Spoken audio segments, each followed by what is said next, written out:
गल प्लाजा की shop number 144 का शटर आधा गिरा हुआ था। बिजली बंद हो जाने के बाद अंदर अंधेरा था। कुछ लोगों ने मोबाइल फोन की टार्च जलाई हुई थी, मगर रोशनी भी जिंदा नहीं लगती थी। मेजनाइन फ्लोर की छत के नीचे जमा धवां आहिस्ता आहिस्ता सांसों को निगल रहा था। कराकरी के शेल्फ अब भी अपनी जगह खड़े थे, जैसे किसी अजीब खामोशी में मंजमद हो गए हों। प्लेटों, प्यालियों और नर सीट्स के दरमियान तकरीबा 2 दर्जन जिंदगियां समट कर खड़ी थीं, एक दूसरे से लिपटी हुई, एक दूसरे के सहारे पर। दुकान के मालिक हाजी साहब कांपते हाथों से शटर को दोबारा नीचे करने की कोशिश कर रहे थे। बस बंद रखो, बाहर आग है, यहां बच जाएंगे हम। उनकी आवाज में खुद एतमादी कम और खुद को तसल्ली ज्यादा थी। नौजवान सेल्समैन, जो रोजाना इसी दुकान में ग्राहकों को मुस्कुराकर बर्तन दिखाता था, अब मोबाइल हाथ में लिए नीट वर्क तलाश कर रहा था। हाजी साहब, मीडिया वाले आगे होंगे नीचे।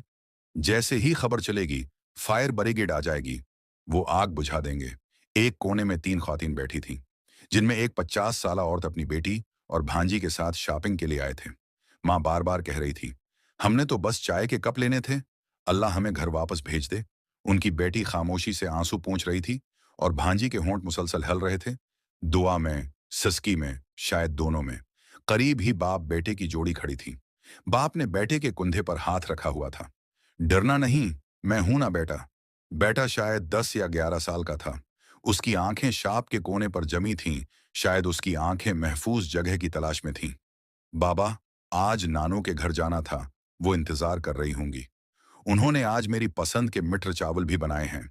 ये कहते हुए उसकी आवाज टूट गई और वो दुकान के कोने में जाकर सहम गया, जैसे वहां छपकर आग को धोखा दे देगा। एक जवान बहन अपने छोटे भाई को सीने से लगाए बैठी थी। अम्मी ने कहा था ज्यादा देर न करना, क्या पता उनको हमारी खबर हो या ना हो। भाई ने सर उठाकर कहा, आपको कुछ नहीं होने दूंगा आपा। बहन मुस्कुराने की कोशिश में रो पड़ी। दरमियान में एक 5 अफराद की फैमिली थी, माँ, बाप, 2 बेटियां और एक बेटा।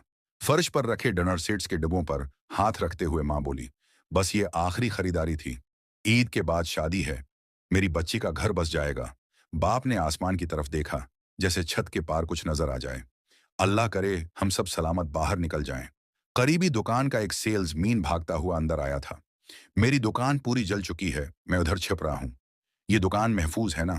किसी के पास जवाब नहीं था, मगर सबने सर हिला दिया, क्योंकि इस वक्त झूठ भी उम्मीद लगता था। दरवाजे के पास एक सिक्योरिटी गार्ड खड़ा था। वर्दी पर कालिक जम रही थी। फोर्सेज आती ही होंगी, मैंने देखा है। वो सैलाब, जलजला सब आफतों में पहुंच जाती हैं, हमें भी निकाल लेंगी। उसके अल्फाज मजबूत थे मगर आंखें खाली। वक्त गुजरता गया, धुआं गाढ़ा होता गया, सांस लेना मुश्किल होने लगा।